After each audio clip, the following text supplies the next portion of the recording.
बुद्धाची गरज. कधी चुलीत लाकडं गेल्या. अहो आमचं उपमुख्यमंत्री शिंदे साहेब सुद्धा टीव्हीवर पहिल्यांदाच नाव घेतलं, कधीच नाव घेतलं नव्हतं बुद्धाच. ते सुद्धा पत्रकार परिषदेत म्हटले जगाला युद्धाची नाही बुद्धाची. बायकोन मला बघितलं, म्हणलं हे काय म्हणतात. मी बघितलं तर ते खरंच म्हणत होते बुद्धाची गरज आहे. मग मी डोकसं खाजवत म्हटलं ह्यांच्या बी घरातला गॅस संपलेला आहे म्हणलं.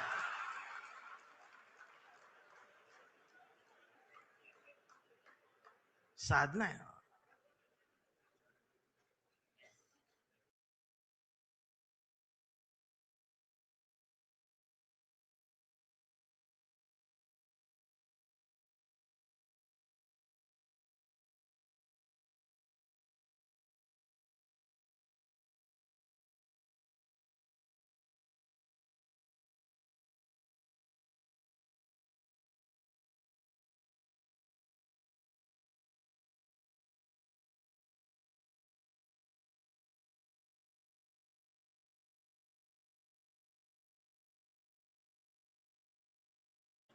अहो काय चाललंय त्यासाठी. एक दिवस तुमच्या घरातल्या अब्रूला हात घालल ना, घरातल्या अब्रूला हात घालल ना, त्यावेळेला तुम्हाला आमच्या आठवणी येतील. खराच प्रकरण ज्यावेळी टीव्हीवर आलं, महाराष्ट्र हादरला, त्यावेळेला महाराष्ट्राच्या मनात नाही तर अख्ख्या देशाच्या मनात एकच नाव आलं, डॉक्टर नरेंद्र दाभोळकर. खऱ्यापणाने लढणारी माणसं महाराष्ट्रात तेव्हाही होती, आजही आहेत, उद्याही असतील. आणि शिवसेना कायम खऱ्या माणसांसोबत मैदानात आहे, ते उद्याही राहणार आहे, की संपणार नाही. फक्त माझी विनंती आहे, मला दिसते बरं का, मला काय भविष्य कळत नाही, पण मला दिसते लवकरच तुम्ही बी सत्तेत आहे. फक्त माझी विनंती साहेब एवढीच आहे, जेवढी गेले ती त्यातलं परत यायला बघत्याल, अजिबात नाही घ्यायची.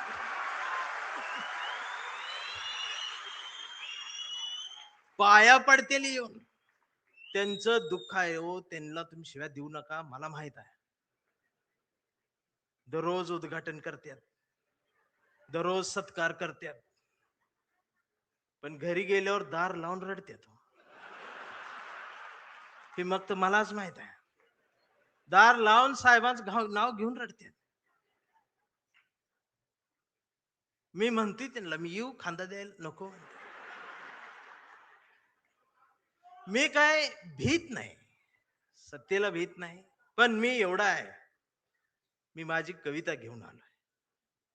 पाखरांच्या चोची मधला घास व्हावी कविता, पहिला आणि शेवटचा श्वास व्हावी कविता, कोसळावेत थेंब भुईत मातीचा वास व्हावी कविता, उगवावा पिंपळ एक प्रवास व्हावी कविता, त्याच पिंपळाच्या सावलीला मानवतेचे गीत गाणारी बुद्ध व्हावी कविता, मी करावे पाखरांच्या हवाली तिला मग शुद्ध व्हावी कविता, हिंदूंच्या कंठामध्ये सलाम अलिकम सलाम व्हावी कविता, मुस्लिमांच्या भाळावरचा नाम व्हावी कविता, मंदिर मस्जिद बांधणाऱ्यांच्या कपाळाचा घाम व्हावी कविता, इंद्रायणीत तरलेला तुकाराम व्हावी कविता, आणि या देशाच्या मातीत विज्ञान पेरणारी अब्दुल कलाम ही व्हावी कविता. ही कविता प्रबोधनकार ठाकरेंच्या विचारांच्या वारसदारांकडूनच येऊ शकते. आमच्या लक्षात येत नाही, आम्ही कुणाजवळ जाऊन बसावं आणि कुठून उठून जावं, ह्याला ज्याला जमलं त्यालाच आयुष्य कळलं. जाणारच आहे ना एकदा तरी, काय राहणार आहे तुमचं. अख्ख्या महाराष्ट्राच्या मनावर राज्य करणारा, हृदयाच्या कप्प्यात बंद झालेला आमचा अजितदादा सारखा नेता अचानक गेलाच ना, काय नेलं सोबत. आणि दादा गेल्या दिवशी दुसऱ्या दिवशी कुटुंब शपथा घेत होतं पण मंत्रीपदाच्या. हा विनोद नाही, हा विनोद नाही, ही वेदना आहे, पर्याय नाही. काय राहते आमचं. आज कितीतरी अधिकारी भ्रष्टाचारात हे आहेत ते आहेत, समोर एखादं वंचित पिचलेलं येतं ना, त्याला त्याच्यासाठी कुणाचाच फोन येत नाही, त्याच्यासाठी कुणीच फोन करत नाही, त्याच्यासाठी कुणीच दबाव टाकत नाही. जर अधिकाऱ्यांनो तुम्ही फक्त त्याला बसवून पाणी प्यायला दिलं आणि कुणाचाच फोन न येतात जर त्याचं काम केलं ना, तर संध्याकाळी स्वाभिमानाची झोप लागते. याचा विसर पडला म्हणून बाळासाहेब ठाकरेंना कुंचला सोडून हे बोट उचलावं लागलं. प्रत्येक काळात बाळासाहेब कुठे येणार आहे? त्यांचे विचार आहेत, आम्हाला ते घ्यायचं आहे. 40-50 वर्षापूर्वीचा जो शिवसैनिकाचा दरारा होता ना, तो दरारा पाहिजे मला परत मुंबईत आल्यावर. आवाज पाहिजे, त्याची नजर पाहिजे. छत्रपती शिवाजी महाराज, त्यांचं नाव घेऊन राजकारण, किती उंचीचा पुतळा, यावर तुमचं प्रेम, ती बी वाऱ्यान पडते आणि मग ती तुकडे होऊन पडतात आणि मग ही आमची लगेच रडते. महाराज, पुतळ्यात महाराजांना बघायची सवय लागली. हेच झालं ना आमच्या महापुरुषांच्या बाबतीत. अगदी 4-5 वर्षाસુધી महाराष्ट्रात सकाळ आली, शुभ शिव सकाळ, भगवा झेंडा आला असा. मी डोकस खाजवत म्हटले, ही सकाळ कुठं आली? म्हणजे आता महाराज येणार, उठा, आपली सकाळ झाली. मी कुणाला तरी चिडवण्यासाठी होती. मग दुसऱ्यानं बघितलं, ते म्हटलं त्यांची झाली, आपली कधी? हे म्हटलं कर आपली. मग निळा झेंडा, शिव भीम सकाळ, 11 वाजता. शिव सकाळ, भीम सकाळ, शिव सकाळ, भीम सकाळ. मग तिसरा एक जागा झाला, म्हटलं आमची घ्या, पिवळा झेंडा, शुभ लहू सकाळ. या सकाळ आल्या कारण महापुरुषांच्या पुतळ्याजवळ मेंढरांची गर्दी वाढली. ही पुतळ्याजवळ वाढलेली मेंढरांची गर्दी जोपर्यंत पुस्तकांजवळ, विचारांजवळ येणार नाही, तोपर्यंत ह्यांना काय कळणार आहे? रात्रीचे 1:30 वाजता आमदार शिव्या देते फोन करून त्या प्रकाशकाला. मी ऐकली ती ऑडिओ. 8 मिनिटात 36 शिव्या आहेत.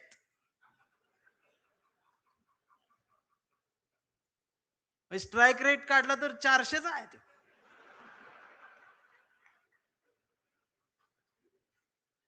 मला त्याचं वाईट नाही वाटलं, पण त्यांच्या घरी त्यांच्या मिसेस आहेत, आई आहे, मुलगी आहे, ही नीट बोलत असेल.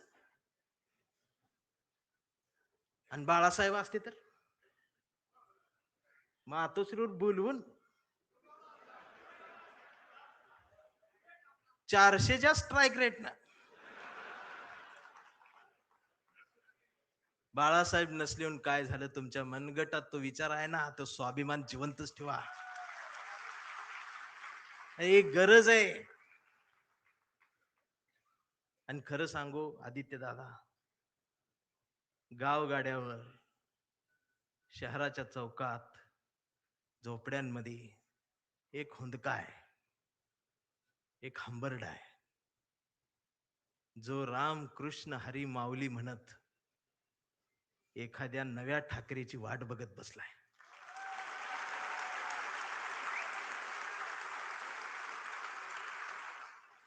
आणि ती पोकळी भरून काढण्याचं काम, भरीव काम आता तुम्ही करायला सुरुवात करावी. हा शिवसैनिकासोबत माझ्यातला भीम सैनिक सुद्धा तुमच्यासाठी मैदानात उतरणार. कुठपर्यंत आम्ही एकमेकांशी भांडत बसायचं? जर शिवाजीनगर मधून समतेचा आणि मैत्रीचा हात, जर माझ्यासाठी दोस्तीचा हात येत असेल, तर आंबेडकर नगर मधून माझा सुद्धा हात मैत्रीचा तुमच्यासाठी पुढे यायला पाहिजे. आणि हा देश संविधानाचा आहे ना, मी हिरव्यांचा आहे, निळ्याचा आहे, ना मी भगव्याचा आहे. मी भगव्याचा आहे. कुठल्या भगव्याचा? मी वारकऱ्यांच्या भगव्याचा आहे. मी बाळासाहेबांनी शिवसैनिकांच्या हातात जो भगवा दिलाय, मी त्या भगव्याचा आहे. मी तो भगवा घेऊन आलोय, पण त्याच्या सोबत मी या देशाचा तिरंगा सुद्धा आज घेऊन आलोय. आणि मला काय करायचं ते करा. या देशाच्या संविधानाला आणि तिरंग्याला जरी साधं नख लागायचा प्रयत्न जर कोणी केला तर माझा ह्यो काळा रंग तुमच्यात मिसळून जाईल. आता ही भाषाच कळत नाही यांना, वैचारिकपणच राहिलं नाही राऊत साहेब. लगेच मारते अंगावरच येते. शाईच टाकायला येते शाई. परवा एका कार्यक्रम सुरू करायच्या आधी डीवायएसपी माझ्याकडे आले, म्हटले भाषण करू नका. म्हटलं काय झालं? काही संघटना तुमच्यावर शाई टाकायला. मी म्हटलं मी लय लांब आलोय, करू दे. तर बाजूला ते कॉन्स्टेबल बघत होत माझ्यावर, ते हसायला लागलं मला बघून. म्हटलं काय झालं, का हसताय? तर म्हटले तुमचं तोंड काळ करणार आहे. मी म्हटलं साहेब बोलू दे 2 मिनिटं. तर ते म्हटले तुमच्या रिस्कवर बोलणार का? मी म्हटलं अहो आम्ही जन्माला येतानाच आमच्या रिस्कवर आलो.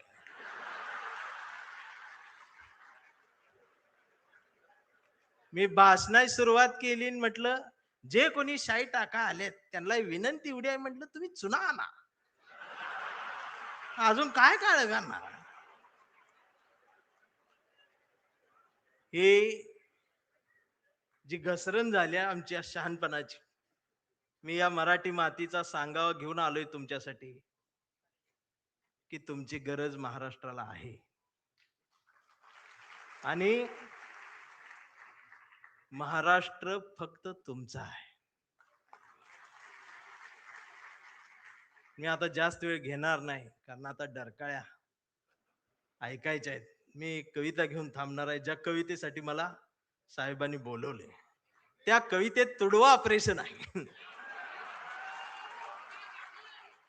कविता आहे कांबळे. आता हा कांबळे कुठल्या एका जातीचा नाही, हा कांबळे भारतीय आहे, हा कांबळे मराठी आहे, हा कांबळे अस्मिता आहे, हा कांबळे स्वाभिमान आहे, हा कांबळे काय काय त्रास होत जातो त्याची कविता आहे. हा कांबळे शेंडीतून जानव्यातून मुक्त येऊन प्रबोधनकारांच्या जवळ आलेला आहे, फुलेशाह आंबेडकरांच्या जवळ आला, असा हा स्वाभिमानी आहे की आमचा कांबळे लय हुशार. हे कधीच नाही रडला, नुसताच कांडला. कांबळे शाळेत गेला, मास्तरनं फळ्यावर सरस्वती काढली. कांबळे शाळेत गेला, मास्तरनं फळ्यावर सरस्वती काढली, पण कांबळेनं पाटीवर सावित्री काढली. मग मास्तरनं चिडून कांबळेला असा तुडवला, असा तुडवला, असा तुडवला, पण कांबळे नाही रडला, नुसताच कांडला. करू कांबळे वयात आला, विशीत आला, मिशीत आला, कांबळे गुलाबी झाला आणि तिच्या प्रेमात पडला. मग तिनं विचारली त्याची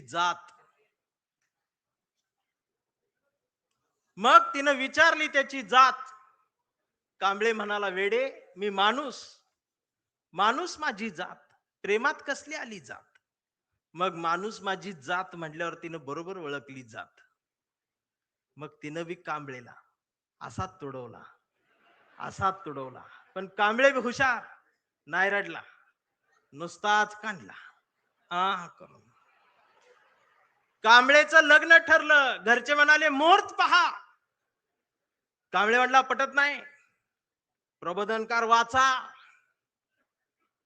नातेवाईक म्हटले सत्यनारायण. कांबळे म्हटला जमत नाही, फुले वाचा. भावकी म्हटली जागरण गोंधळ, बोकाट तरी कापा. कांबळे म्हटला पटतच नाही, गाडगे बाबा वाचा. मग घरच्यांनीच दार लावून कांबळेला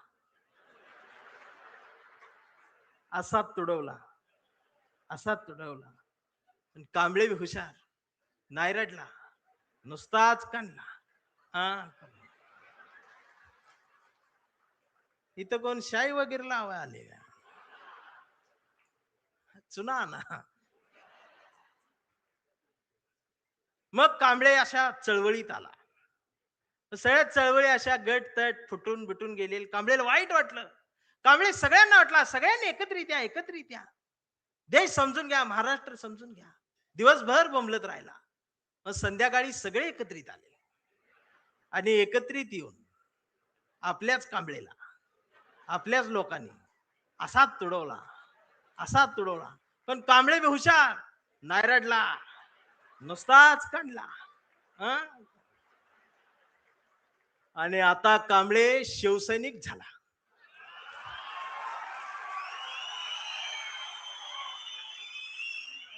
आता कांबळे शिवसैनिक झाला, शहाणा झाला, आमदार झाला, खासदार झाला, मंत्री झाला. मग त्याला फोडायसाठी सापळा रचला. त्याला बोलवून बोलवून घेतलं, कांबळे नाही गेला. तो ऐकत नाही म्हणून त्याला मग जेलमध्ये टाकला. तिथं सुद्धा ईडीनं त्याला असा तुडवला. पण कांबळे तिथं बी नाही रडला, नुसताच काढला आणि असा भगवा फडकवत जेलमधनं बाहेर आला. अरे महाराष्ट्राच्या इतिहासातला सुवर्ण अक्षरांनी सोनेरी अक्षरांनी लिहिणारा जाणार तो इतिहास आहे. तो शिवसैनिक ज्या वेळेला न झुकता बाहेर आला ना, तो नाद नाही आमच्या रावसाहेबांना, नादच नाही. आता कांबळे वयस्कर झाला, त्याच्या परवा ते सोशल मीडियावर येड झालेले.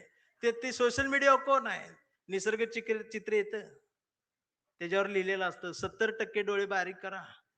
हे बारीक करतात आणि त्याच्यात येतं स्वामी दिसले पाया पडते तो. 70% डोळे बारीक करून स्वामी बघणाऱ्यांची जमात वाढली साहेब. अजून 30% डोळे उघडे आहेत ना, ती सुद्धा पूर्ण बंद व्हायच्या आधी उघडा, नाहीतर खरात घरात घुसल. आणि असं बोलल्यावर मला मारती. परवा कांबळेच्या मुलानं मोबाईल बघत अर्धा डोळा बारीक करत कांबळेला विचारलं, डॅडा महाराष्ट्र म्हणजे काय डॅडा? स्वाभिमान म्हणजे काय डॅडा? प्रबोधनकार ठाकरे कोण होते डॅडा? फुले शाहू आंबेडकर कोण डॅडा? आणि शिवाजी महाराज खरंच जन्माला आले होते डॅडा? आता मात्र कांबळे पेटला. अरार म्हटलं, गावभर पेरलं आणि घरातच नाही उगवलं. म्हणून त्यानं दार लावून पोरालाच असा तुडवला. पण चिरंजीव कांबळे हुशार, तो पण नाही रडला, तो दोनदा काढला करून. मग याच्या लक्षात आलं डीएनए मधनं ही डबल जात, विचार ही स्वाभिमानातनच द्यायला लागत असतात. आणि आता कांबळे वेडा झालाय. कांबळे वेड्यांच्या दवाखान्यात आहे, व्यवस्थेने त्याला वेडा ठरवलंय. कांबळे वेड्यासारखं स्वाभिमान म्हणतो, कांबळे वेड्यासारखं निष्ठा म्हणतो, कांबळे वेड्यासारखं संघटन म्हणतो, कांबळे वेड्यासारखं मराठी म्हणतो, कांबळे वेड्यासारखं भारत म्हणतो, कांबळे वेड्यासारखं शिवराय ते भीमराय सांगतो. पण डॉक्टर सुद्धा कांबळेला शॉक देऊन तुडवतायत. पण कांबळे नाही रडत, तो नुसताच कंथी करून. हा कांबळे जोपर्यंत जिवंत आहे तोपर्यंत शिवसेना जिवंत राहणार आहे. हा कांबळे जोपर्यंत जिवंत आहे तोपर्यंत बाळासाहेब ठाकरे, फुले शाहू आंबेडकरी, मराठी माती, मराठी माणूस जिवंत राहणार.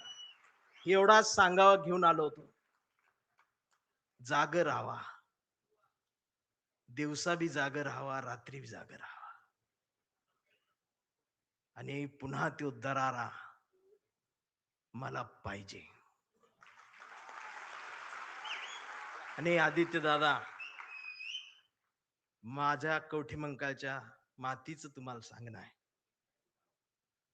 की आता तुम्ही या मैदानात, म्हणजे तुम्ही तसं मैदानात आहेच, या माय मराठी मातीत ब्रँड म्हटलं जातं ना, ब्रँड, त्या ब्रँडला म्हणते शिवसैनिक, ओरिजिनल शिवसैनिक.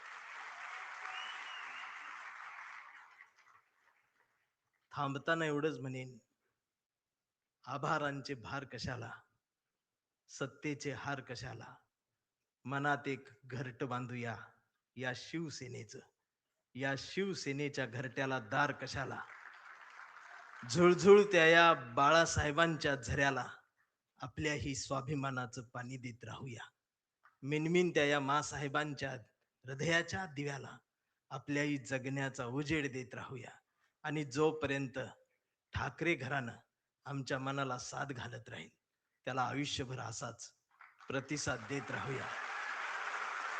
मी राऊत साहेबांच्या स्वाभिमानाला वंदन करतो. तुमच्या सर्व शिवसैनिकांना मनापासून जय महाराष्ट्र करतो. थांबताना हुंदका दाटून येतोय. एवढ्या मोठ्या स्टेजवर, एवढ्या मोठ्या प्रबोधन पीठावर मला उभं करण्याची संधी तुम्ही दिलीत. मी आभारी आहे. धन्यवाद.